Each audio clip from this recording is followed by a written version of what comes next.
কোন বা দোষে দাদার কাছে গো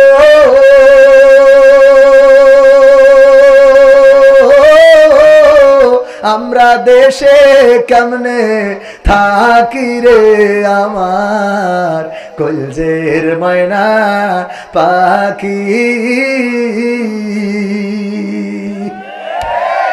গাওয়ার দরকার ছিল না, তবে গাচ্ছে না তা না, হয়তো গান গায় কিন্তু সেই গানটা এমন। এখন হয়েছে দেখেন সব আদালতে তুলতেছে, কেউ ভেন্সি কাটে। শাহজাহান বলে আমাদেরও সময় আসবে। সময় তো তোমাদের ছিল, আবার নতুন করে কি আসবে? কথা কয় না? সময় তো তোমাদের ছিল, তোমরা সময়টাকে নিয়ে এতটাই অহংকার, এতটাই অধ্যত্ত দেখিয়েছ, মানুষকে মানুষ মনে করো নাই।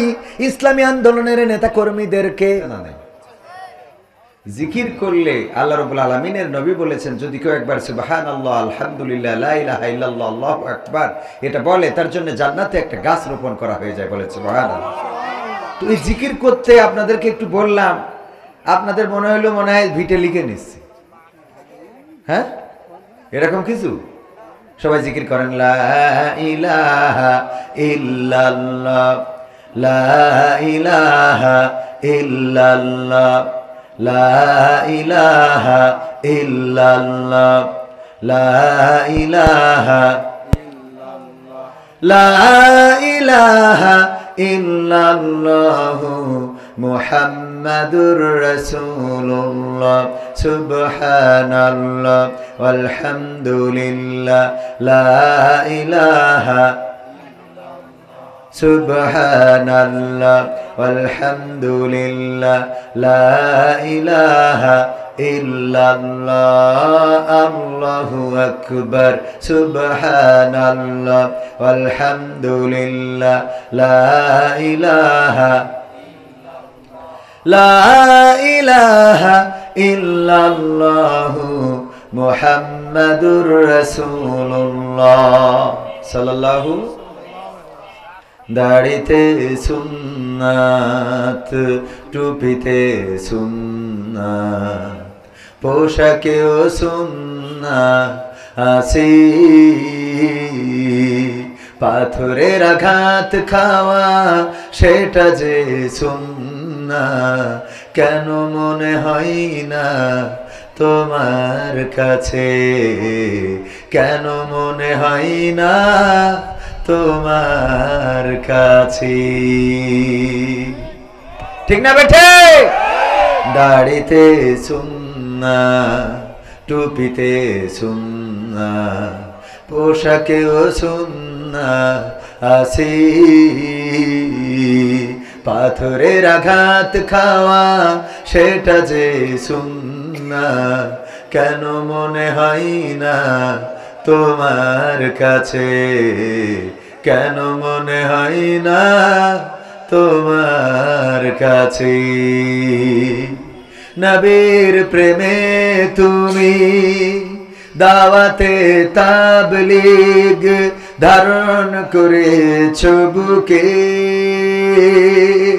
সেই তুমি আজ কেন জুলুমের প্রতিবাদে আওয়াজ তোলো না মুখে?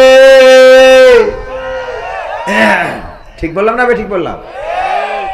নবীর প্রেমে তুমি দাওয়াতে তাবলীগ ধারণ করেছো বুকে,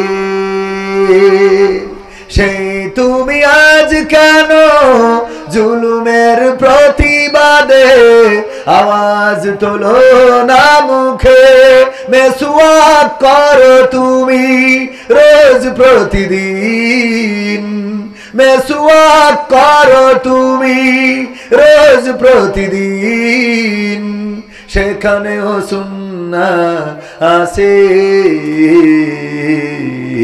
পাথরের আঘাত খাওয়া মাঝে মাঝে জেলে যাওয়া সেটা যে সুন্নাত, কেন মনে হয় না তোমার কাছে, কেন মনে হয় না তোমার কাছে? মিলাদুন নবীতে বড় সোচ্চার তুমি, নাকি দেখানো লোক? সেই তুমি জানলে না আমার রাসূল ছিলেন সফল রাষ্ট্রনায়ক। ঠিক না ঠিক? মিলাদুন নবীতে বড় সোচ্চার তুমি, নাকি দেখানো লোক? সেই তুমি জানলে না আমার রাসূল ছিলেন সফল রাষ্ট্রনায়ক। উহুদের ময়দানে দাঁত ভাঙা ঘটনা, উহুদের ময়দানে দাঁত ভাঙা ঘটনা তোমার কিতাবে কি আছে? পাথরের আঘাত খাওয়া, মাঝে মাঝে রিমান্ডে যাওয়া, সেটা যে সুন্নাহ কেন মনে হয় না তোমার কাছে?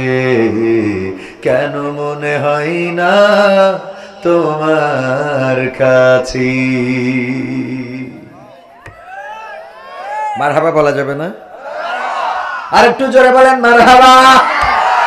সাতক্ষীরার মানুষের কাছে মারহাবা চেয়ে নেওয়া লাগে, অথচ ইসলামের জন্য নিবেদিত প্রাণ যতগুলো জেলা আছে তার মধ্যে সাতক্ষীরা অন্যতম।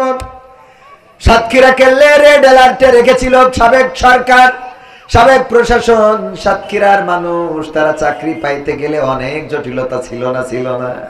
সাতক্ষীরার মানুষ এটা বাছাই করা হতো কোন পরিবারের সন্তান, একটু খতিয়ে দেখা দরকার।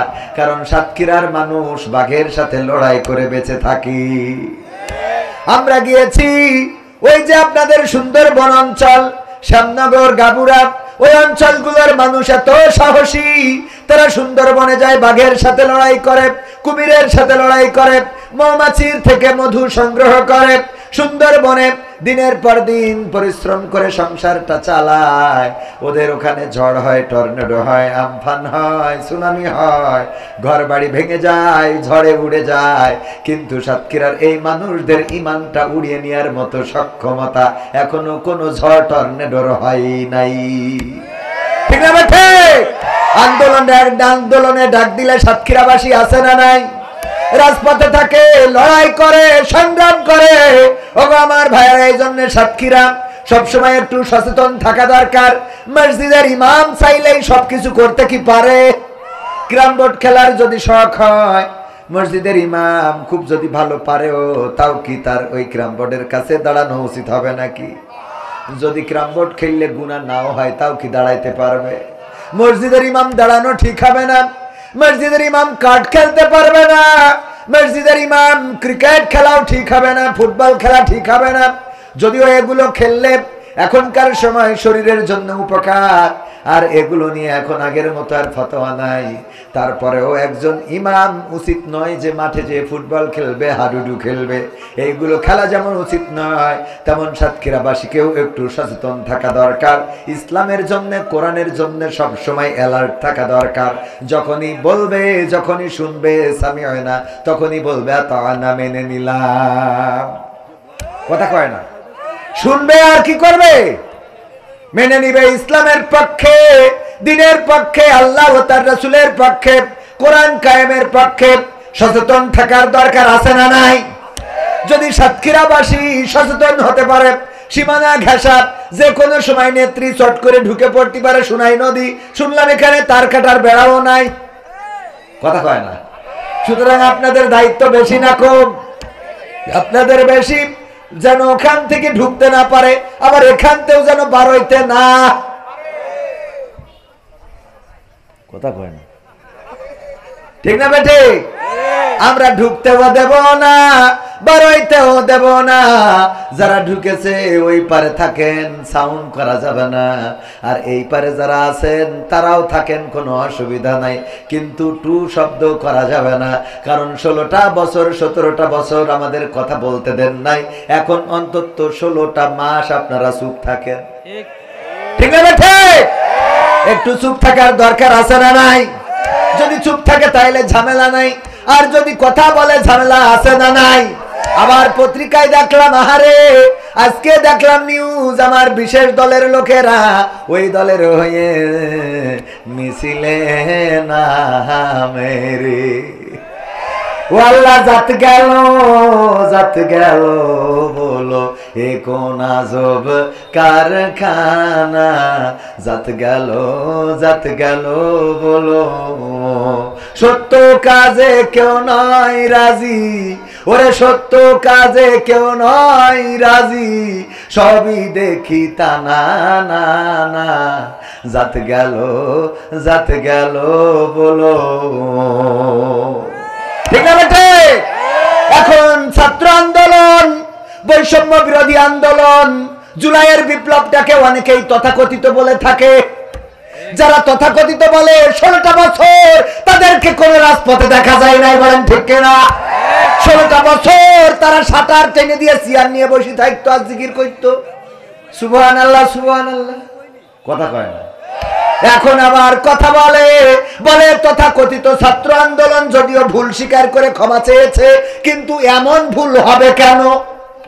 কথা কয় না, এমন ভুল হবে কেন? মানে এটা হলো এরকম যে ওই আপনার একজন হোটেলে গেছে, তো হোটেলে যাওয়ার পরে ভিআইপি হোটেলগুলো, হোটেল আবাসিক হোটেল, ওইখানে তো টয়লেট গ্রামের মতো থাকে না। গ্রামে তো মানুষের এমনি বাসবাগানে ঝাড়া অভ্যাস। তো এখন তারপরেও যায় একটু টয়লেটে যায় বদনা নিয়েতে কাম সাইতে হয়, কিন্তু যেই হোটেলে যেই দেখে সে পায়খানা ঘর খুঁজে পাচ্ছে না। পরে কি করবে, ওতে তো কমোডে বসা অভ্যাস নেই, বুঝতেও পারিনি। একবার তো শুনলাম, আমি কাতারে যেয়ে শুনলাম, আমাদের একজন ভাই বলছে যে আরে আমার দাদা এবার ওমরায় যাওয়ার পরে, আমার দুঃসম্পর্কের দাদা ওমরায় যাওয়ার পরে মক্কায় মোটামুটি ওই ডাউন প্যান্ট ছিল, সমস্যা ছিল না। মদিনায় এসে টয়লেটে ঢুকছে আর বেরোচ্ছে। আমি বলছি দাদা কি হয়েছে? কয় সে টয়লেট খুঁজে পাচ্ছিল। তো আমি বললাম যেটাই ঢুকছেন ওইটাই তো। কয় এইখানে সে কাম সারবো সেটা করে। তো ওই যে ঢাকনা খুলি দেখাই দেওয়া হইলো, এই তো আছে এনে মানে কেমনে কি করবো। তো আমাদের একজন ভাই বলছে আপনার দাদা হয়তো, আপনি চলে আসেন, আমি শিখাই দিচ্ছি। পরে শিখাই দিয়েছে, আবার খানিক পর বেরোয় গেছে। বলছে দাদা কি হইলো, কাম সারেননি? তো বলছে কাম যে সারবো তা সোজ পক্ষী করে সেইটাই তো বুঝতে পারলাম না, বোঝেননি? মানে ওখানে কাম সারা যাবে কিন্তু পানি খরচ করবো কি করে, এই নিয়ে টেনশন। তো যাই হোক, একজন বলছে যে এইটা আমি যখন কাতারে যেয়ে বললাম, বলছে আপনার দাদার তো এই ঘটেছে। আমার একজন আসিল, সে তো আর এক ঘটনা ঘটাইছে। ও করিস কি, চিড়ে ভিজাবে তা জায়গা খুঁজে না পেয়ে ওখানে যে পানি জমি রয়েছে ওর মধ্যে চিড়ে ভিজে এসে বলছে চিনিতে গুলাইতে আসি। সহ্য না করে পারা যায়? তো যাই হোক, এখন ওই হোটেলে লাইন না পেয়ে পায়খানা করিছে মোজার মধ্যে করে, মোজাটা ঘিরে দিয়ে ওই যে ফ্যান, এক্সস্ট ফ্যান আছে, ওই ফাঁক দিয়ে চেলি দিতে গেছে। ওখানে না বেঁধে ওই যে সিলিং ফ্যানে বেঁধে গেছে, বাদলি ওইটাই ঘুরে পুরো সারা ওয়াল ওই পায়খানার সেই গু লেগে গেছে।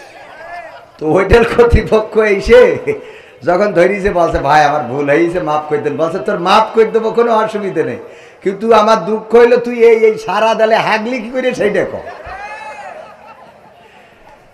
তো বিষয় হলো যে তোদের এরাম ভুল হবে কেন, যে তথাকথিত ছাত্র আন্দোলন এই শব্দটা হবে কেন? কথা কয় না। এই ছাত্র আন্দোলন না হইলে খালেদা জিয়া মুক্তি পাইতো না, এই ছাত্র আন্দোলন না হইলে তারেক জিয়া কথা বলতে পারতো না, এই ছাত্র আন্দোলন না হইলে কোন অন্য দল রাজপথে দাঁড়ানোর কোন সক্ষমতা দেখাতে পারতো না, এই ছাত্র আন্দোলন না হইলে উচ্চ পদস্থ নেতা কর্মীরা আজকে স্বাধীনভাবে নির্বাচন দাও এই কথা বলার দুঃসাহস করতো না।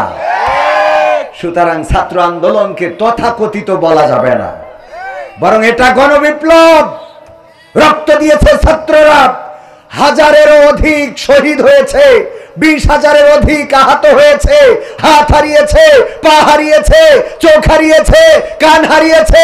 এই আন্দোলনকে যারা তথাকথিত বলে ওরা দাদাদের সুরে কথা বলে, দাদাদের প্রেসক্রিপশন নিয়ে চলে। সুতরাং দাদাদের সুরে যারা কথা বলবে তারা যেই দলের হোক না কেন বাংলার জমিনে তাদের রাজনীতি চলবে না। দাদাদের সুরে কথা বলবা, এই দেশে রাজনীতি চলবে। এতদিন দাদারা বাদ দিত, এখন আমরা বাদ দেওয়া শুরু করেছি। ঠিক না বে ঠিক? তার কাটার বেড়া আমরা লাগাবো। এই দেশ চলবে এই দেশের জনগণের ইচ্ছার উপরে নির্ভর করে। জনগণ যদি চায়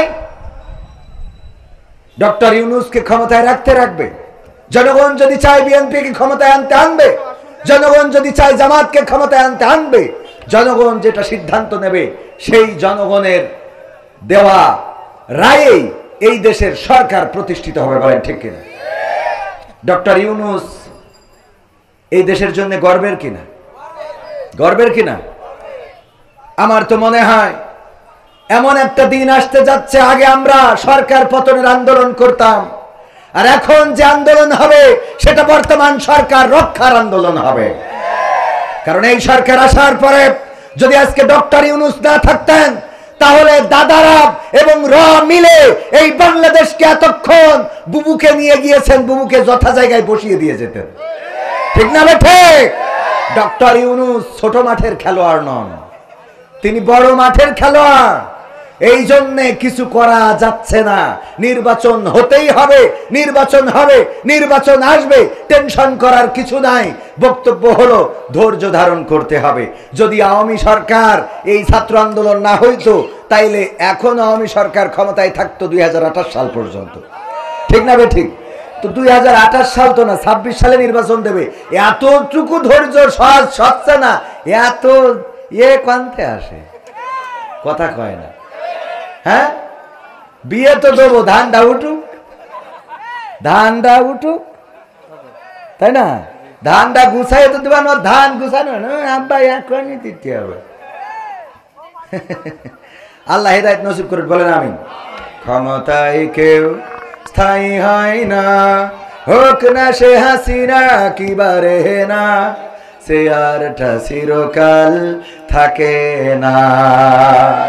ক্ষমতায় কেউ স্থায়ী হয় না, মুজিবুর বেশি দিন থাকেনি, জিয়াউর কেউ তো রাখেনি।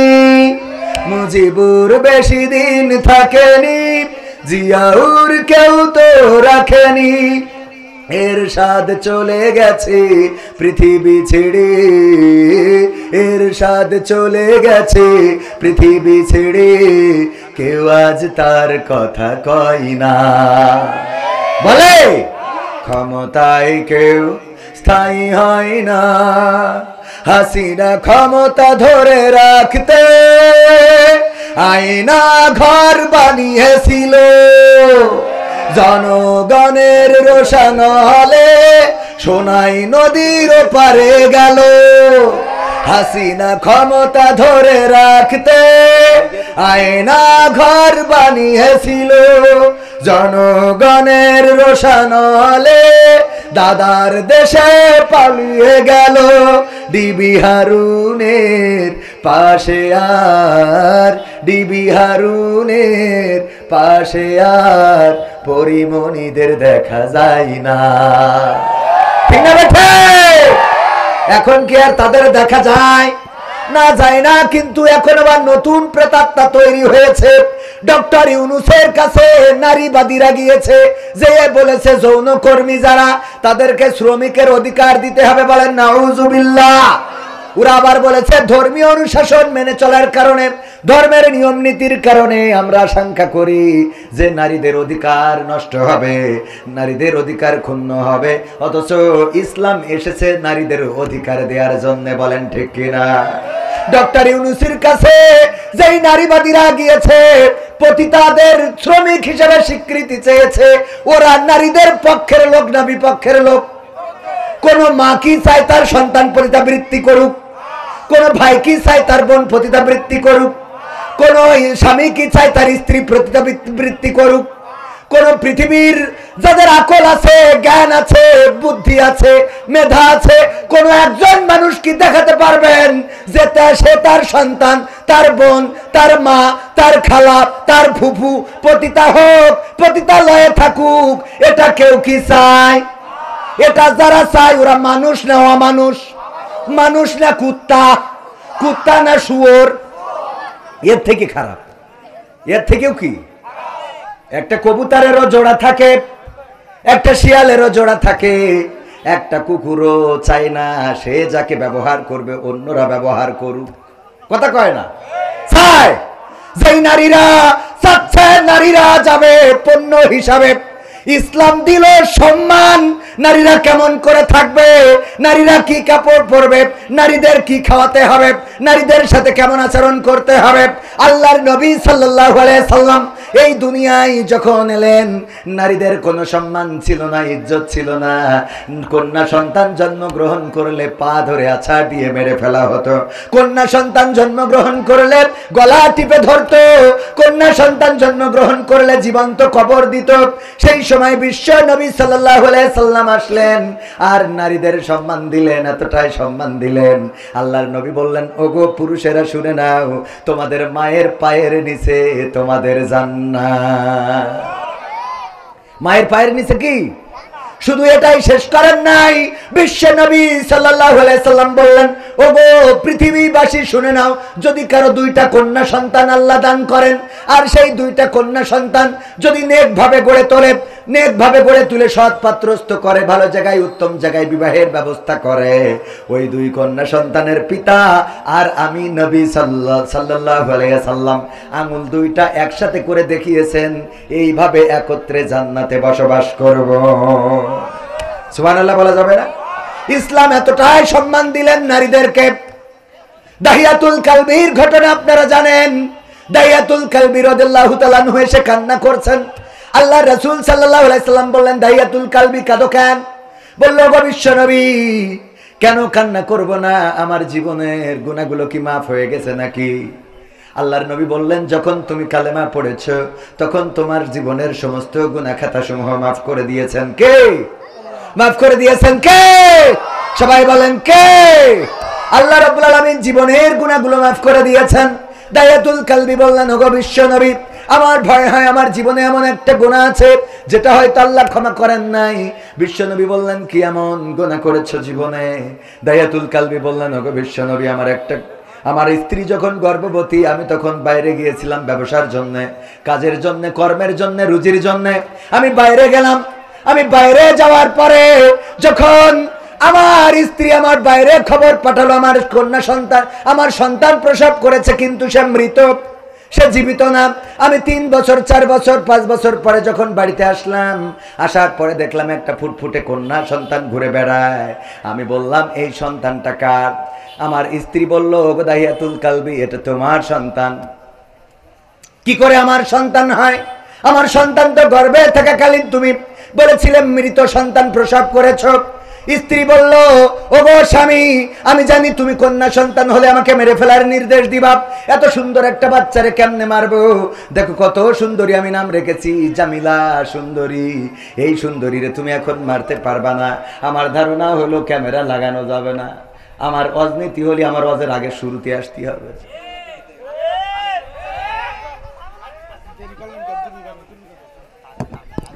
তাড়াতাড়ি আপনি আমলিক করি বেড়াবেন আর এসেতে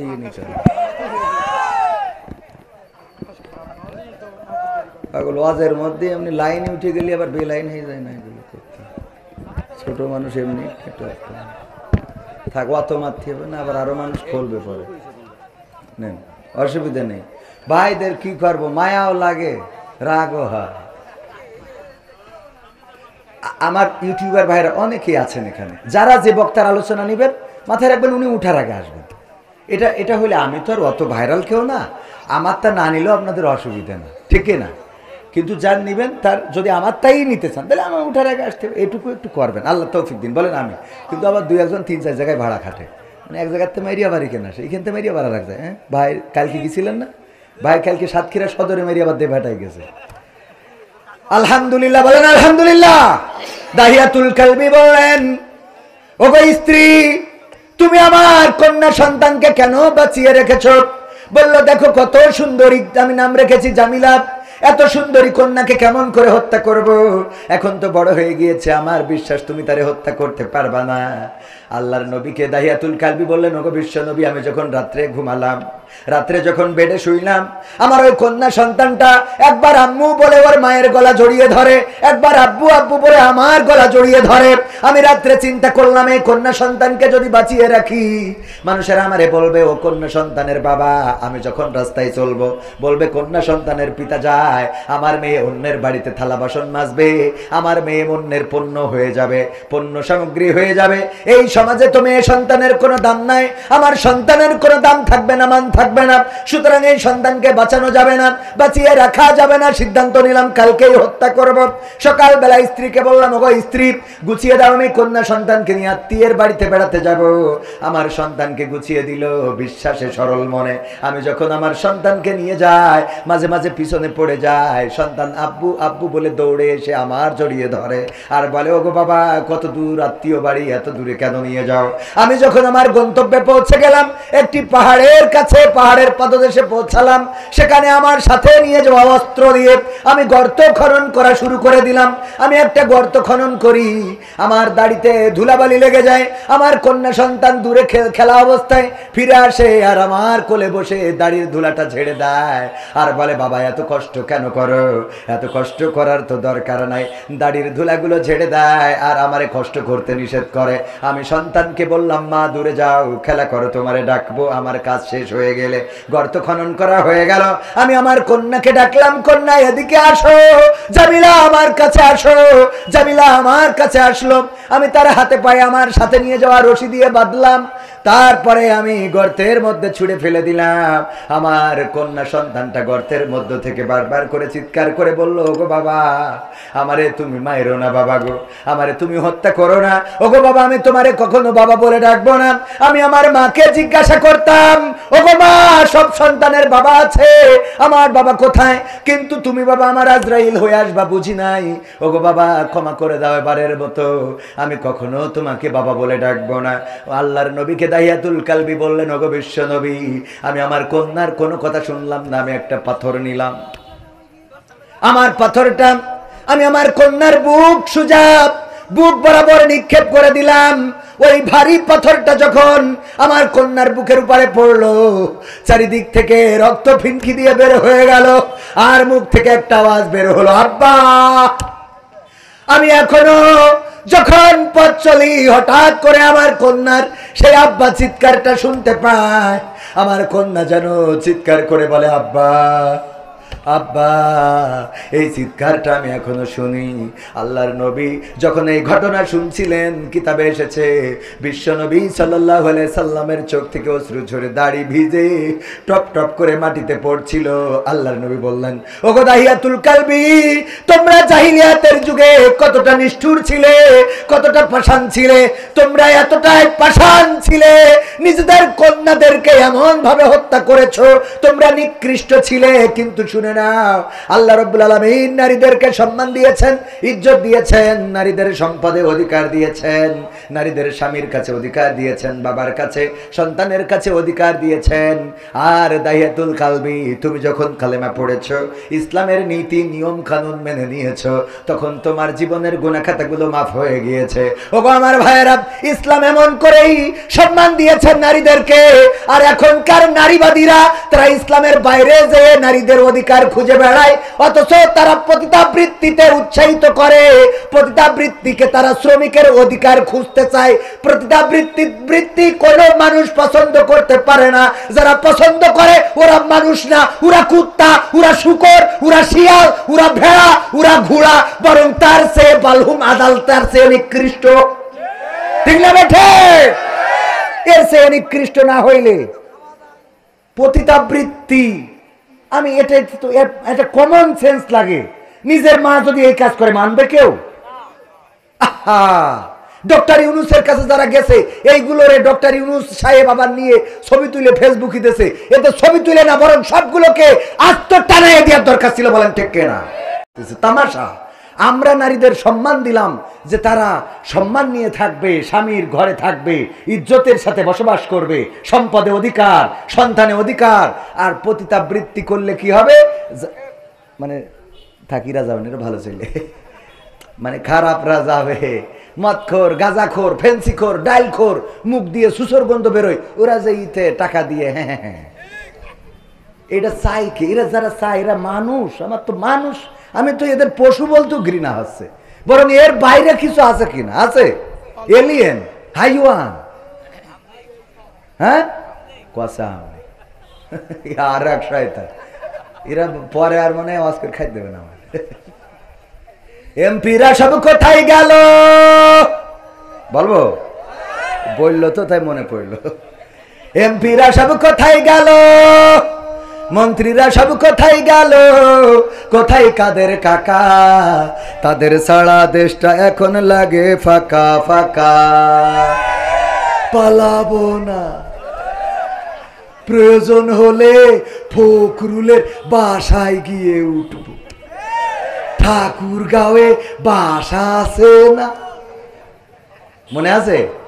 পালাবে না পালাবে না, যাই না তবু দেখা, পালাবে না পালাবে না, যাই না তবু দেখা। তাদের সারা দেশটা এখন লাগে ফাঁকা ফাঁকা, ওদের সারা দেশটা এখন লাগে ফাঁকা ফাঁকা। আইন মন্ত্রী আটকে গেল আইনেরই ফাঁকে, দাড়ি সারা দরবেশের ভণ্ড ভণ্ড লাগে। ঠিক না ঠিক? আইন মন্ত্রী আটকে গেল আইনের ফাঁকে, দাড়ি ছাড়া দরবেশের ভণ্ড ভণ্ড লাগে। শুনছি কত নেতা নেত্রী খাইতেছে ভাই ডান্ডা, বিচারপতি কালামানিকের ফাটিয়েছে আন্ডা। পলকেরও ঝলক গেল, পলকেরও ঝলক গেল থামিয়ে নেটের চাকা। তাদের সারা দেশটা এখন লাগে ফাঁকা ফাঁকা, ওদের সারা দেশটা এখন লাগে ফাঁকা ফাঁকা। কই গেল সেই সংসদেতে মমতাজের গান? সংসদে মমতাজের গান এখন আছে? মনির খানের অঞ্জনা চলে যাওয়ার পরে ও যে কটা ক্যাসেট করেছে, একটা ক্যাসেটও বাদ দিয়েছে অঞ্জনার নাম ধরে গান গাতে। সব কটা গেয়েছে না? আসিফ তার প্রিয়াকে হারিয়ে ও প্রিয়া ও প্রিয়া তুমি কোথায় গেয়েছে না? গায় নাই?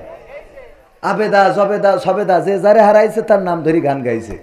মমতাজ আপারে এত সম্মান দিল, সে তার প্রিয় মানুষ হারাইতে রিক্সাওয়ালার কাছে যে বলল, ওরে ও রিক্সাওয়ালা তুই ধীরে ধীরে চালা, তোর সাথে বলবো আমার মনে কত জ্বালা। রিক্সাওয়ালার কাছে বলবে ওর প্রেমিক চলি গেছে তাই, অথচ যেই নেত্রী ওরে এমপি বানাইলো, ওরে সংসদে উঠাইলো, সংসদে গান গাওয়ার ব্যবস্থা করলো, এই নেত্রী চলে যাওয়ার পরে একটা কথাও বলে নাই। ঠিক না বেঠে? ফাইটটা যায়, বুকটা ফাইটটা যায়। গাইলো, স্বামী চলি গেছে তাই মনে হয়, কিন্তু নেত্রী যাওয়াতে একটা গানও গায় নাই। আমি শিখাই দিছিলাম, আপা আপনি গান। আমার সোনার ময়না পাখি কোন বা দোষে দাদার কাছে গো,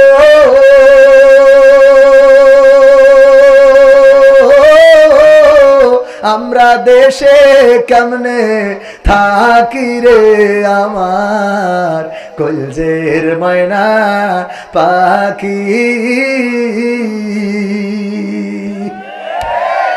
গাওয়ার দরকার ছিল না, ছিল না, তবে গাচ্ছে না তা না, হয়তো গান গায় কিন্তু সেই গানটা এমন। এখন হয়েছে দেখেন সব আদালতে তুলতেছে, কেউ ভেন্সি কাটে। শাহজাহান বলে আমাদেরও সময় আসবে।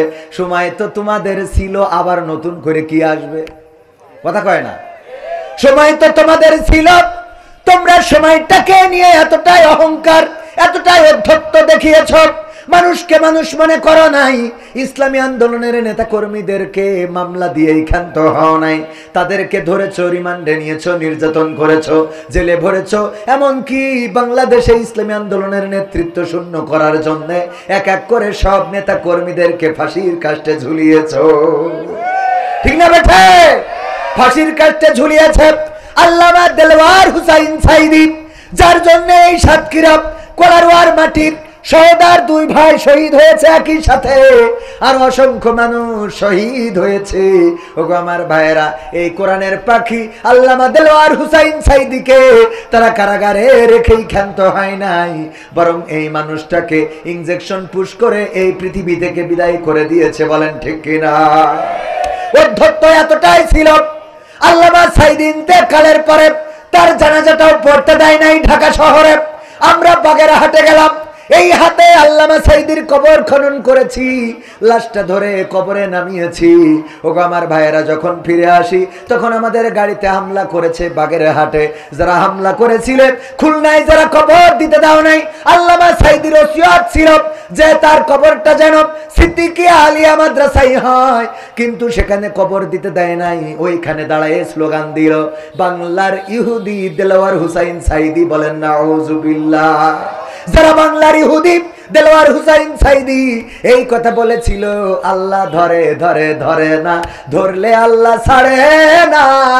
আজকে সেই সাইদির সন্তানেরা আছে, সাইদি প্রেমিকেরা আছে, সাইদির কবরও আছে, কিন্তু যারা এইগুলো বলেছিল তাদের দেখা মেলে না। ঠিক না বেঠে? দেখে তো মেলে না, মেলে না। শুধু তাই না, তারা কোথায় আছে, তাদের কবর বাংলার জমিনে হবে কিনা সন্দেহ। মাঝে মাঝে বলে আমরা চট করে ঢুকে পড়বো, কিন্তু বাংলাদেশের মানুষ বলে বুবু আইবা, তুমি আইবা রে, আইয়া বুবু সিয়ার পাইবা না। বুবু আইবা, তুমি আইবা গো, আইসা তুমি সিয়ার পাইবা। পাবে বাংলাদেশের জমিনে, আর এই সিয়ারটা পাবে না, এই সিয়ার আর দেয়া হবে না। কারণ যেই দলের নেত্রী নেতা কর্মীদের চিন্তা না করে নিজে হেলিকপ্টারে করে উড়ে যায়, নিজের চিন্তা নিজে করে চলে গেছে। তুই তো দাদার কাছে যে ভালোই আছো, কিন্তু আমাদের যে কি অবস্থা এটা বুঝবা না, কথা কয় না। আমাদের তো অবস্থা খারাপ, বেরোইতে পারি না, লজ্জা লাগে। আরে এরপরেও আবার মাঝে মাঝে ঝটিকা মিছিল দেখা যায়। যারা ঝটিকা মিছিল করে ওদের যদি ন্যূনতম লজ্জা থাকতো তাইলে অন্তত রাস্তায় নামতো না, কথা কয় না। তুই যে চেয়ারম্যানের জন্য ছুটি বেড়াচ্ছিস, নারায়ে তাকবীর, বিশেষ অতিথির আগমন, মাহফিলের পক্ষ থেকে। এরা ওয়াজ শুনে কি ঠান্ডা হয়ে গেল নাকি? আমি তো বাবু আকর্ষণ, এই জন্য ওয়াজও মানে কোন দিকে যাবো লাইন খুঁজে পাচ্ছি না। একবার মনে করছি ওয়াজ শুনে, একবার মনে করছি গান শুনে। কারণ আকর্ষণ কিশোর, কিশোর কথা কয় না, কিশোর। আচ্ছা, হাত তুলে মা বোনেরও আছে, একটু গান শুনতে হবে না? সব শুনাবো টাইমের মধ্যে ইনশাল্লাহ। রাজি আছেন শুনতে? থাকা যাবে? পরিবেশটা করে দিয়েছেন কে? আল্লাহ রাব্বুল আলামিন সুন্দর একটা পরিবেশ করে দিয়েছেন। যেই সময় ঝড় হওয়ার কথা, বৃষ্টি হওয়ার কথা, সেই সময় আল্লাহ রাব্বুল আলামিন এত সুন্দর পরিবেশ করে দিয়েছেন। এইখানে যারা এসেছেন, যারা বসেছেন, যারা বাইরে আছেন, দাঁড়িয়ে আছেন, আল্লাহ কবুল করেছে আপনাদেরকে। আর যাদের কবুল করে নাই তারা এখানে আসতে পারে নাই। এখনো ওই ডান দিকে কিছু জায়গা আছে, যদি এই কোরআনের মাহফিলে এসে বসতে পারেন, আল্লাহ রাব্বুল আলামিন এই মাহফিল আপনার নাজাতের ওসিলা করে দিতে পারে। বলেন সুবহানাল্লাহ। আল্লাহ বলেছেন ওয়াইদা কুরিয়াল কুরআনু ফাসতামিউ লাহু ওয়া আনসিতু লাআল্লাকুম তুরহামুন। যখন তোমাদের সামনে কোরআন পড়া হয়, যখন তোমাদের সামনে কোরআন তেলাওয়াত করা হয়, যখন তোমাদের সামনে কোরআন থেকে বলা হবে, তখন তোমরা চুপ থাকবে এবং হৃদয়ের কান দিয়ে শুনবে, যাতে করে তোমাদের উপরে আল্লাহর রহমত বর্ষণ হতে পারে। ওগো আমার ভাইয়েরা, আল্লাহর রহমত যদি পেতে চান তাহলে হৃদয়ের কান দিয়ে শুনতে হবে, একটু চুপ থাকতে হবে। আমি তো বক্তা নই, আমি আপনাদের মাঝে এসেছি আকর্ষণ হিসাবে, কিছু আকর্ষিত করে যাব। প্রধান মেহমান রয়েছেন আমার শ্রদ্ধাভাজন ভাইজান আব্দুল সালাম যুক্তিবাদী, অত্যন্ত দারুণ আলোচনা করেন, তিনি কিছুক্ষণের মধ্যে আসবেন। ওগো আমার ভাইয়েরা, দাঁড়ানো ভাইয়েরা যদি ওই ডান পাশে এসে বসে যান তাইলে পরিবেশটাও সুন্দর দেখা যাবে। আর আপনারা এখানে বসে যদি শোনেন, এটা আপনাদের আমাদের নাজাতের ওসিলা হয়ে যেতে পারে। বলেন সুবহানাল্লাহ। যেই কথা বলছিলাম, মমতাজ আপা একটা গানও শুনাইল না, কারণ পেয়েছে যতদিন গেয়েছে ততদিন খেয়েছে, যতদিন গেয়েছে ততদিন নিয়েছে, যতদিন গেয়েছে ততদিন, যেদিন বুঝেছে আর পাওয়া হবে না সেই দিন বলে দিয়েছে ও গো বুবু আর গাওয়া হবে না রে। ঠিক না বেঠে? যতদিন পেয়েছে, খেয়েছে, নিয়েছে, ততদিন গেয়েছে। আর যখন বুঝেছে আর খাওয়া নেওয়া হবে না, তখন বলে দিয়েছে গাওয়া হবে না। তবে একদম গায় না তা না, মাঝে মাঝে গোপনে, না অসুবিধা নেই, মাঝে মাঝে গোপনে যেয়ে গায়, ও আমার দরদি আগে জানলে তোর ভাঙা নৌকায় চড়তাম না, ভাঙা নৌকায় চড়তাম না, আর এই বিপদে পড়তাম না। ওরে বর্ডারেতে খাইলাম ধরা, বিসিটাও তো পাইলাম না। আগে জানলে তোর ভাঙা নৌকায় চড়তাম না। ঠিক না বেঠে? আমার ভাইরা মাথায় রাখবেন, ইসলামী আন্দোলন, কোরআনের পথ, আল্লাহর পথ, রাসূলের পথ, এটা এমন যে পৃথিবীর পরে যদি বেঁচে থাকেন পাবেন সম্মান, আর যদি মারাও যান তাও সম্মানের জীবন নিয়ে মারা যাবেন। আমাদের যারা নেতৃবৃন্দ ছিল তারা এমন ছিল, ফাঁসির রশি দেখে কখনো কাঁপে নাই, ফাঁসির রশি তাদেরকে টলাতে পারে নাই, বরং তারা ফাঁসির আগে জিজ্ঞাসা করেছে সন্তানের কাছে, ওগো আমার কলিজার টুকরা সন্তান, বলো দেখি ফাঁসির কাষ্ঠে কেমন করে ঝুলবো, ফাঁসির কাষ্ঠে কি লুঙ্গি পরে যাব নাকি পায়জামা পরে যাব, আমার কবর দিতে যাবে পাবনাই কে, সাথিয়ায় অনেক দূরের পথ, রাস্তাটাও তত বেশি ভালো না, সুতরাং তোমাদের মাকে সাথে নিবা না, অসুস্থ হয়ে যেতে পারে, তোমরা যেও আমার কবরটা দিয়ে এসো। এমন কথা মৃত্যুর আগের দিন তারাই বলতে পারে যারা নিজেদের একেবারে আল্লাহর কাছে সমর্পণ করে দিয়েছে, যারা বলেছে ইন্না সলাতি ওয়া নুসুকি ওয়া মাহইয়ায়া ওয়া মামাতি লিল্লাহি রাব্বিল আলামিন, নিশ্চয় আমার সালাত, আমার কুরবানি, আমার জীবন, আমার মরণ সবকিছু বিশ্ব প্রতিপালক আল্লাহর জন্য। এই কথা যারা বলে দিতে পারে তাদের আর কোনো ভয় থাকে না, তাদের আর কোনো টেনশন থাকে না, দুশ্চিন্তা থাকে না, তাদের আর কোনো অন্য কোনো ভয় ভীতি কাজ করে না। তারা চিন্তা করে মরলেও ভালো, বাঁচলেও ভালো, দুনিয়ায়ও ভালো, আখেরাতেও ভালো, উপরেও ভালো, নিচেও ভালো, আমাদের খারাপ জায়গা বলে কোনো জায়গা নাই। কথা কয় না? ঠিক না বেঠে? আমার ভাইজান উনি গরু পালন করে, গরু একটা ছেড়ে দিয়ে এসেছে মাঠে খাওয়ার জন্যে, গরু যেন ঘাস খেয়ে বেঁচে থাকতে পারে বা ভালো করে নিজের পেটটা তওনা করে নিতে পারে, নিজের পেটটা ভরাতে পারে। গরু যেখানে খাচ্ছে হঠাৎ করে পাশে থাকা একটা জঙ্গল থেকে বাঘ বের হয়ে গরুরে দৌড়ানি দিয়েছে, ধরার জন্য পিছু নিয়েছে গরুরে যখন বাঘ ধরবে, গরু এটা দেখে চুপচাপ বসে থাকে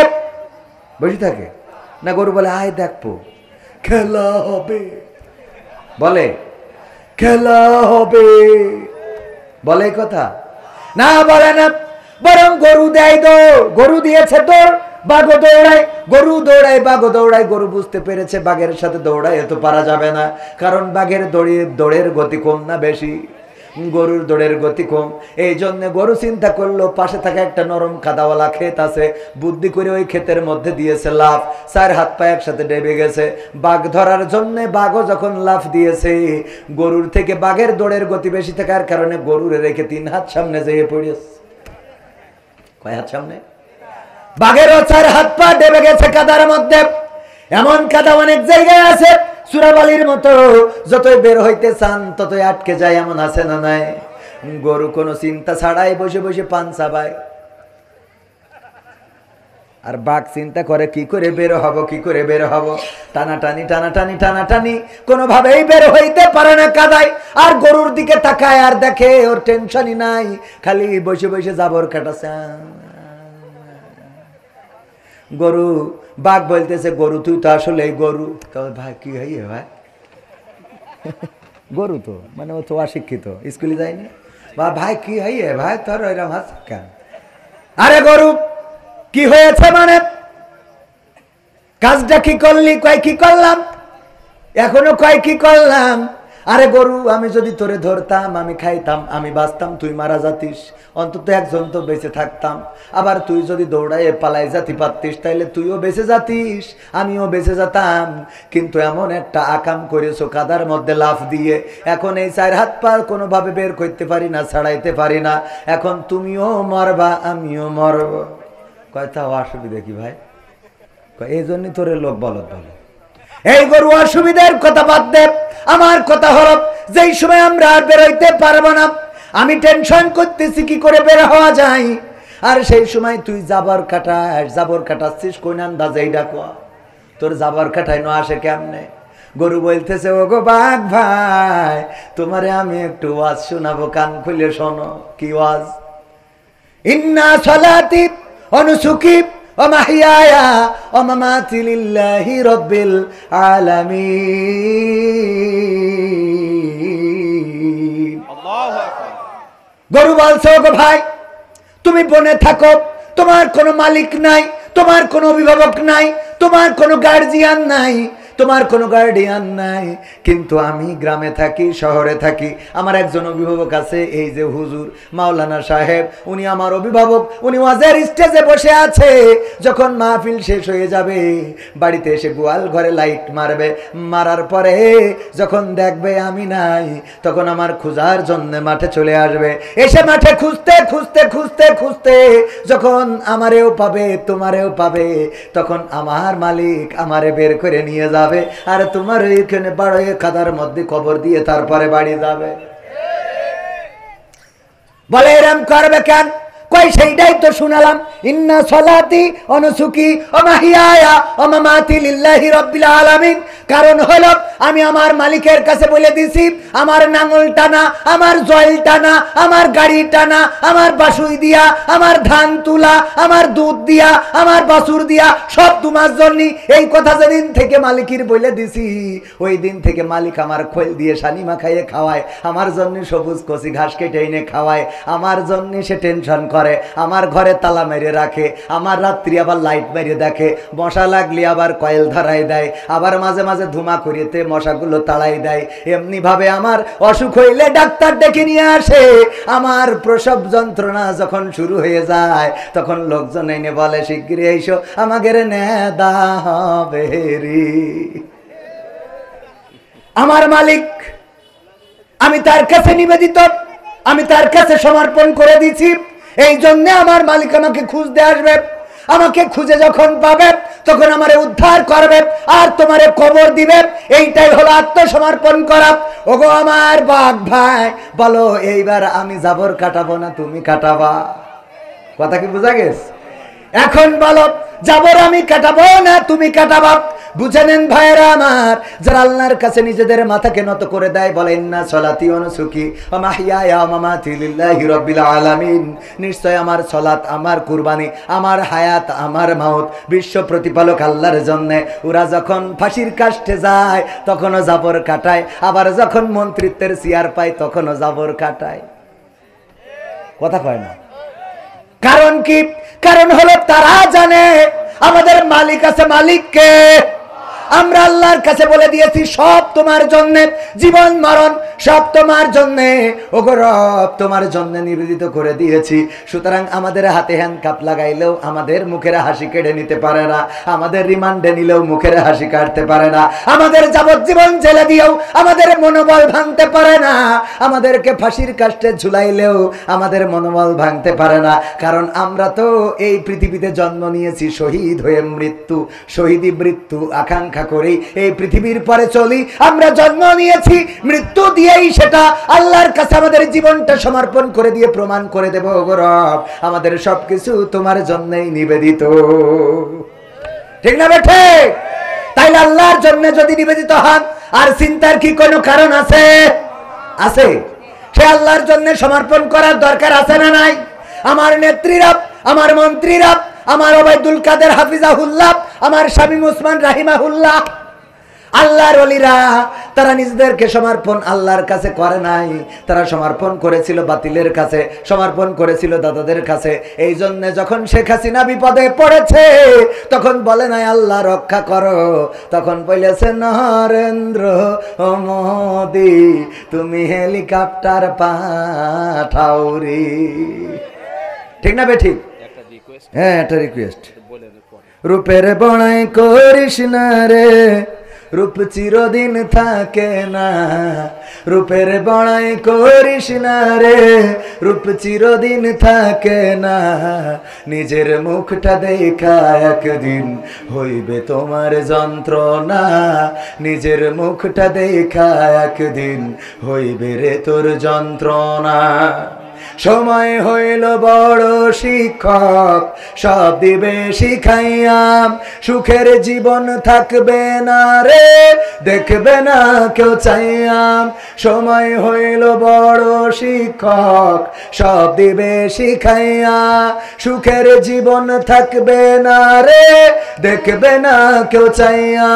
মরার আগে মরবি রে, বড়াই কইরো না ভাই, সে আর চিরদিন থাকে না, পাওয়ারের বড়াই কইরো না বোন, সে আর চিরদিন থাকে না, নিজের শেয়ার দেখা একদিন হইবে তোমার যন্ত্রণা, নিজের শেয়ার দেখা একদিন হইবে তোমার যন্ত্রণা।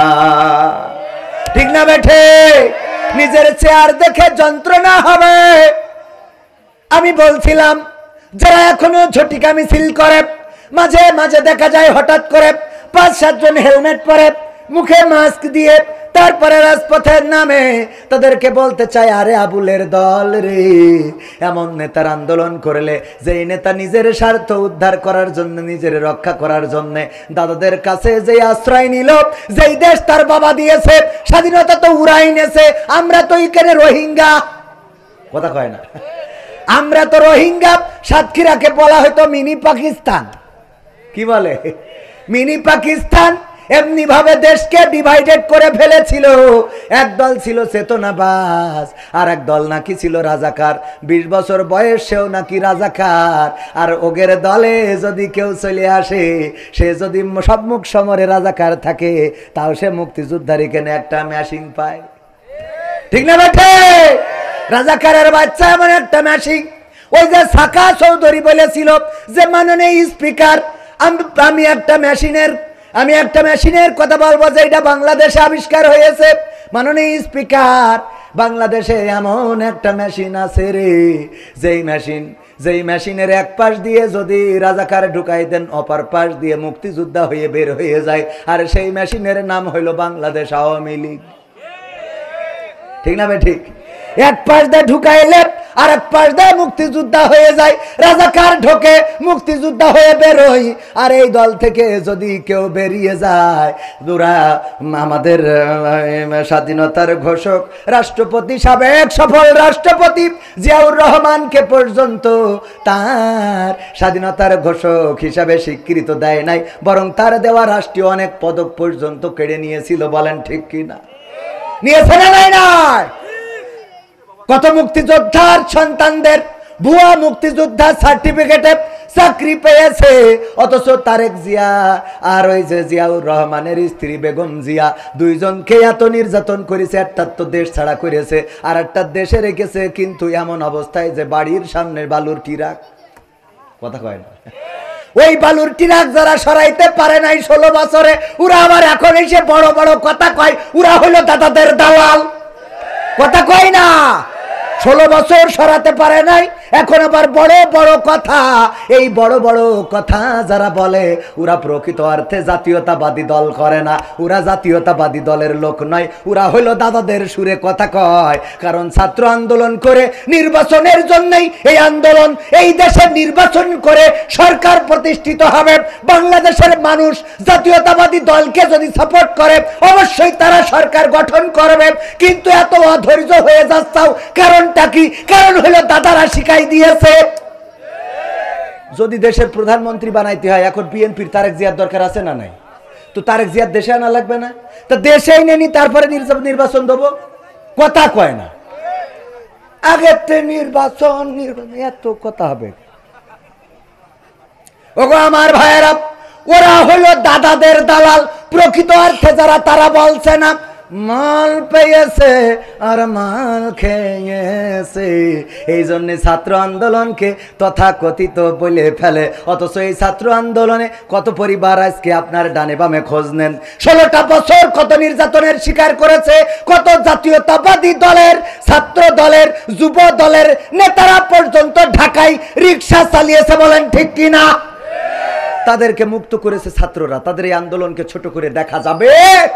ডক্টর ইউনূস এমন একজন খেলোয়াড়, জাতিসংঘের মহাসচিবকে বাংলাদেশে এনেছে, শুধু না বরং তারে নিয়ে গেছে রোহিঙ্গাদের ওখানে। ওখানেই শেষ না, বলছে তুমি যাই হও হও, আমাদের পাঞ্জাবি গায়ে দোয়া লাগবে। পাঞ্জাবি তো গায়ে দোয়াইছে দিয়াইছে, আবার তারে রোজা রাখাই ছেড়ে বলছে তুই হিন্দু মিন্দু যাই হোস, রোজা রাখা লাগবে। ঠিক না বেটে? রোজা রাখায় ইফতারও করাইছে। এই হলো ডক্টর ইউনূস। চাইনায় গিয়েছে দেশের জন্য, আবার এখন কাতারে রয়েছে দেশের জন্য। যেমন জিয়াউর রহমান, তিনি যখন রাষ্ট্র ক্ষমতা পেয়েছিলেন, আমরা তো তখন জন্মগ্রহণও করি নাই, তবে ইতিহাসে পড়েছি তিনি ছিলেন একমাত্র এই বাংলাদেশের কল্যাণকামী। মালয়েশিয়ার প্রেসিডেন্ট মাহাতির মোহাম্মদ, মালয়েশিয়ার সাবেক প্রধানমন্ত্রী, দাবি জানিয়েছিলেন, ওগো জিয়াউর রহমান, বাংলাদেশ থেকে কিছু লোক আমাদেরকে দাও, আমরা নাগরিকত্ব দেব, মালয়েশিয়ার নাগরিকত্ব দিয়ে আমরা এই দেশে রাখবো। তারা আমাদের দেশে, আমাদের এখানে ভোটার হয়ে থাকবে, আমাদের দেশের রাজনীতি, আমাদের দেশের অর্থনীতিতে তারা অংশগ্রহণ করবে।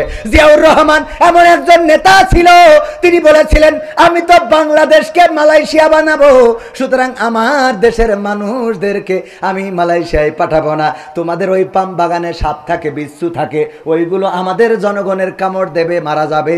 আমি আমার জনগণকে এমন বানাবো যে আমাদের জনগণের মালয়েশিয়ায় যাওয়া লাগবে না। এই একজন ছিল জিয়াউর রহমান। আর বর্তমান তার উত্তরসূরি হিসাবে বলা যায় এসেছে ডক্টর ইউনূস, যিনি সব কিছুকে উপেক্ষা করে বাংলাদেশের স্বার্থ রক্ষার জন্য সব রকম কষ্ট করে যাচ্ছে, বলেন ঠিক কিনা?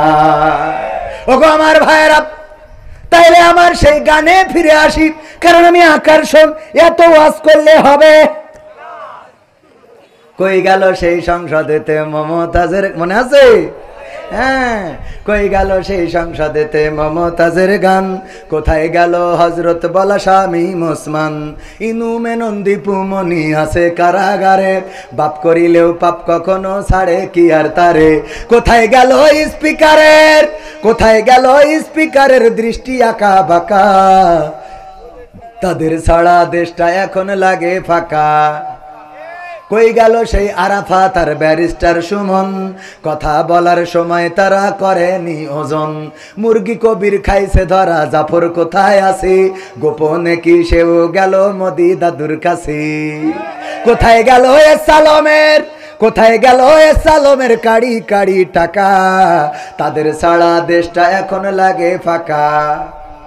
লাগে না, লাগে না, কেন ফাঁকা ফাঁকা লাগে? কারণ হলো আমরা আগে রমজানের, এইবার রমজানের মাস গেল, কারেন্ট কি গিয়েছে? কথা কয় না, কারেন্ট গেছে। সাহরির সময়ও কারেন্ট আছে, ইফতারের সময়ও কারেন্ট আছে, তারাবির সময়ও কারেন্ট আছে। তারাবির সালাতে, সিয়ামে, কিয়ামে, ইফতারিতে সব সময় বিদ্যুৎ ছিল। যদি এখন ওবায়দুল কাদের কাকা থাকতো, তাইলে বলতো এই সরকার ব্যর্থ সরকার। কারণ কি? কারণ কি? কারণ হলো এবার বিদ্যুৎ যায় নাই। মোমবাতি কি হবে? মোমবাতি ফ্যাক্টরি গুলো বন্ধ হয়ে যাবে। ঠিক না বেটে? আমার কাকা থাকলে আরো বলতো, অনেকেই ভাবে শেখ হাসিনা পালিয়ে গিয়েছে, শেখ হাসিনা পালায় না, শেখ হাসিনা হিজরত করেছে। কি রত করেছে?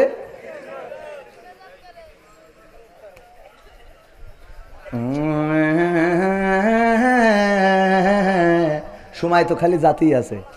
হ্যাঁ হ্যাঁ, না না, ওরে বাবা, ওরা গরমে বাঁচতেছে না, শেষ করে দিতে বলছে, শেষ করে দিতে বলছেন না আপনারা? কয় না, গেটের দরজাটাই নিয়ে দেবেন, ওই টেনে দেওয়া ভালো, কারণ আমার একটা কাজ আছে, ওই সময় গেটের দরজা লাগাতেই হয়। এই শোনা, ওই এই দাঁড়ায় থাকার লোক একটু ভিতরে, ওই আর একটু ফাঁকা আছে, এসে বসা যায় না মনে? ডাক তো দিচ্ছি, তা আসছে না, তো আমি এখন পায়ে ধরবো ওকে। আমার সোনার ময়না পাখি ওই কর্নারে জায়গা আছে গো,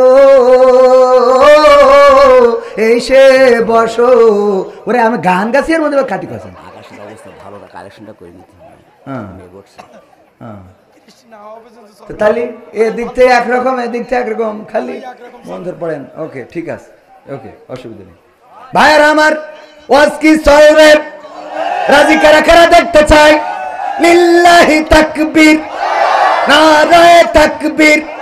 আল কোরআনের আলো, আল হাদিসের আলো, আমার নেতা তোমার নেতা, নারায়ে তাকবীর। স্লোগান উঠেছে, এই বাংলাদেশের মানুষ সিদ্ধান্ত নিতে শিখেছে। বাংলাদেশের মানুষ 16টা বছর পরেও জেগে উঠেছিল, ছাত্র আন্দোলন করেছিল, রক্ত ঝরিয়েছিল, স্বৈরাচার মুক্ত, ফ্যাসিবাদ মুক্ত করেছিল। এখন নতুন করে সিদ্ধান্ত হয়েছে, আমরা তো সব দল দেখা শেষ, আগামীর দিন হবে দাড়ি টুপির বাংলাদেশ। ঠিক না বেঠে? বলে সব দল দেখা শেষ, দাড়ি টুপির বাংলাদেশ। ওগো আমার ভাইয়েরা, আমরা ইংরেজদের শাসন দেখেছি, তারা এই বাংলাদেশে আমাদেরকে শোষণ করেছে, আমাদেরকে দিয়ে জুম চাষ করিয়েছে, আমাদেরকে দিয়ে নীল চাষ করিয়েছে, আমাদের উপরে নির্যাতনের স্ট্রিম রোলার চালিয়েছে, জমিদারি প্রথা চালু করেছে, হিন্দুত্ববাদ দিয়ে দেশটারে ভরে ফেলেছিল, শান্তি দিতে পারে নাই। তারপরে আবার ভাগ হয়ে গেল, হিন্দুস্তান আর পাকিস্তান, পাকিস্তানিরা নিল।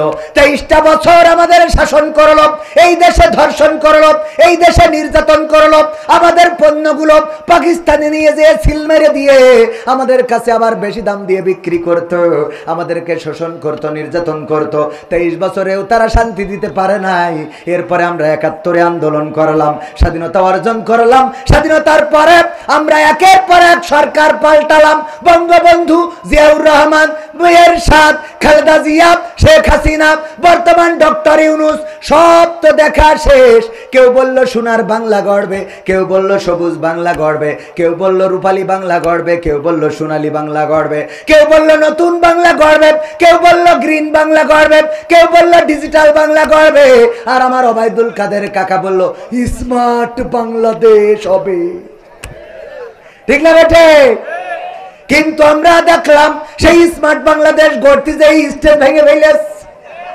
আমরা সোনার বাংলায় শান্তি পাই নাই, সবুজ বাংলায় পাই নাই, আমরা গ্রিন বাংলায় পাই নাই, নীল বাংলায় পাই নাই, নতুন বাংলায় পাই নাই, পুরাতন বাংলায় পাই নাই, আমরা ডিজিটাল বাংলায় পাই নাই, স্মার্ট বাংলায় পাই নাই।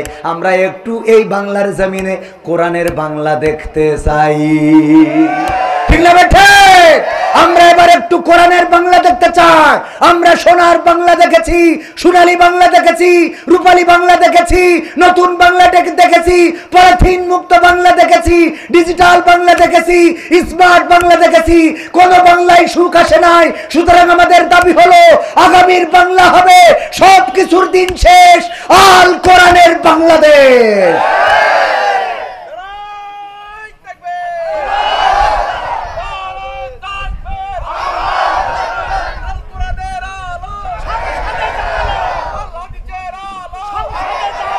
সম্মানিত ভাইয়েরা, যদি কোরআনের বাংলাদেশ দেখতে হয়, তাহলে যেইভাবে আমরা 1971-এ লড়াই করে রক্ত দিয়ে পাকিস্তানদের কাছ থেকে আমাদের দেশকে মুক্ত করেছিলাম, যেইভাবে 1952-তে রক্ত দিয়ে আমাদের ভাষার সম্মান রক্ষা করেছিলাম, যেইভাবে 2024-এ রক্ত দিয়ে ফ্যাসিবাদ মুক্ত করেছিলাম, একইভাবে আগামীর দিনে আল্লাহর জমিনে আল্লাহর দিন কায়েম করার জন্য ইসলামী আন্দোলনের নেতা কর্মীরা যদি ডাক দেয়, রাজপথে থেকে বুকের তাজা রক্ত যদি ঢালতে হয়, রক্ত ঢেলে সেই রক্তের সাগরে সাঁতার কেটে কেটে একটি রক্তাক্ত বিপ্লবী কালেমার পতাকা বাংলার জমিনে উড়াতে রাজি কারা কারা দেখতে চায়?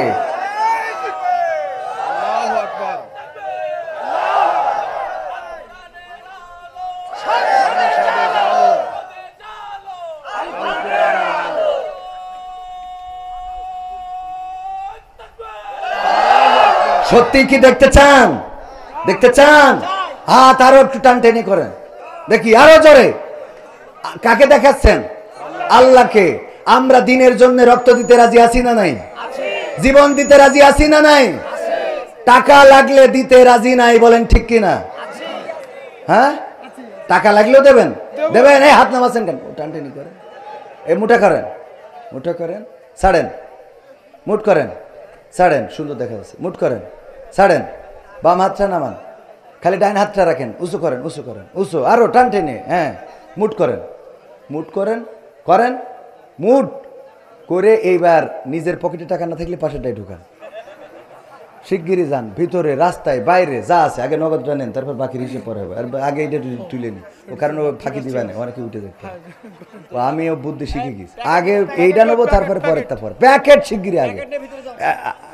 আমি তো কিছু দেবো, আমি আমি আমার আমার হাতের মুঠোর মধ্যে, হ্যাঁ, 500 টাকা না দিলে তো হবে না। আমার সে আরিফ সাহেব, বাবারে আমিও না দিয়ে, আপনারা মনে করেন না যে হুজুর, হ্যাঁ না দিয়ে আমি করছি না যে আপনাদের কাছ থেকে হুজুর আগে নিজে দিয়ে নেবে। ইমাম সাহেব হুজুর হজে যাচ্ছেন, এদিক তাকান ভাই, দিকে তাকান। হ্যাঁ, ইমাম সাহেব হুজুর হজে যাচ্ছেন, এই যে মসজিদে সভা। মাশাআল্লাহ, মাশাআল্লাহ। ওই আমরা এই যে টাকা তো বইতে হজে যাবে না না, ও ওগুলোকে বিনা বেতন, ও তাই কোন ওগুলোকের গাড়ির টাকা। আমি কিছু 1000 টাকা থেকে। আমি ব্যক্তিগতভাবে 500 টাকা দিলাম আল্লাহর ঘরের জন্য। আল্লাহ দানকে কবুল করো। কিডা? উনি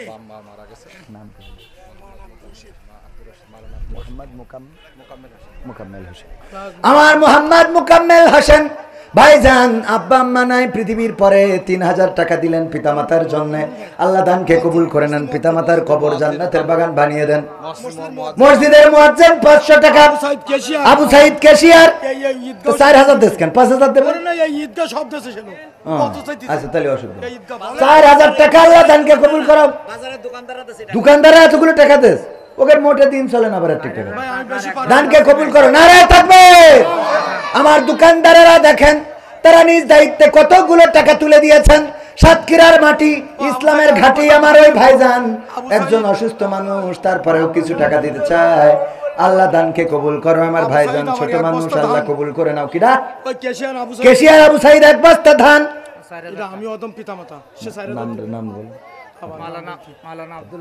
মাওলানা আব্দুল হামিদ। নারায়ে তাকবীর।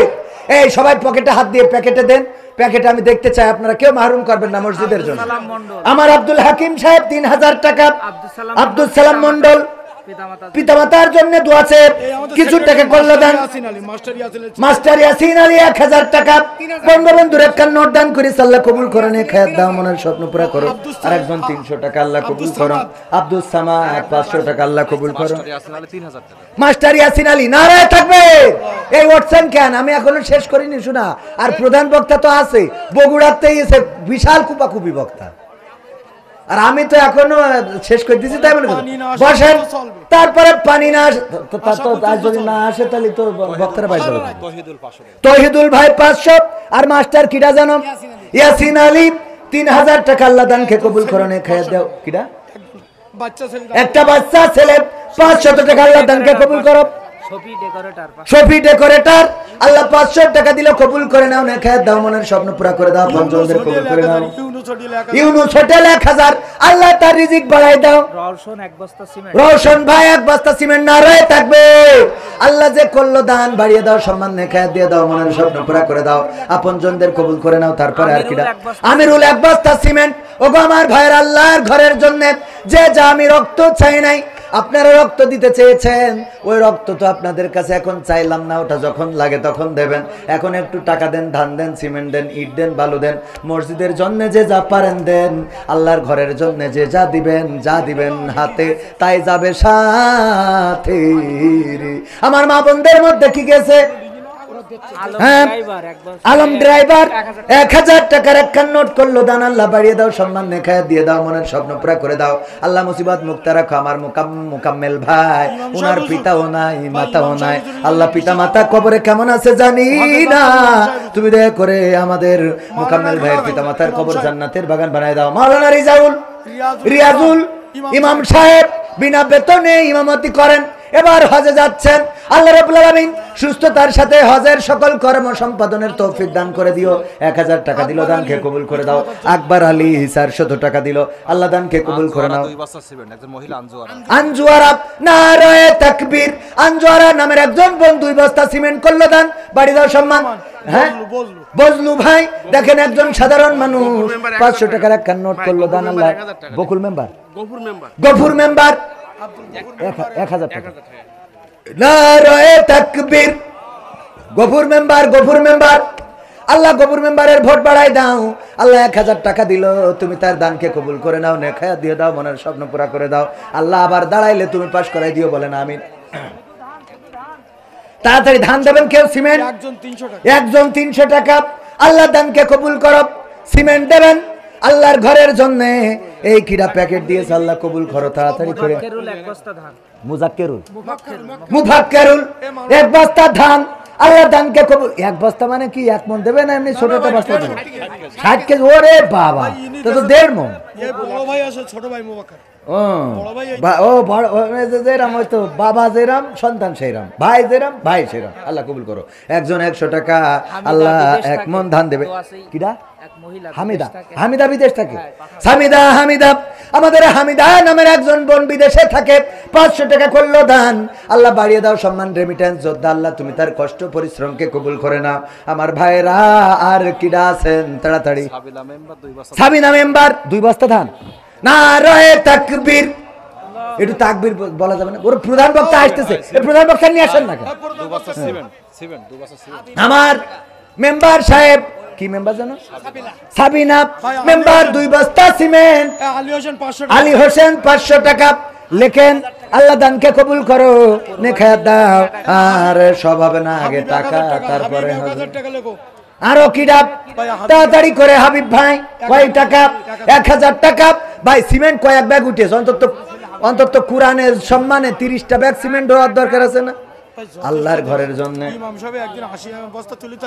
একদিন 80 বস্তা তুলে ছাদ দিয়ে, তা আমি না তুললে হয়তো তুলবো না, মানে একমুখী, মানে মাথায় হাত বুলাবেন আর পাশায় বাস দেবেন।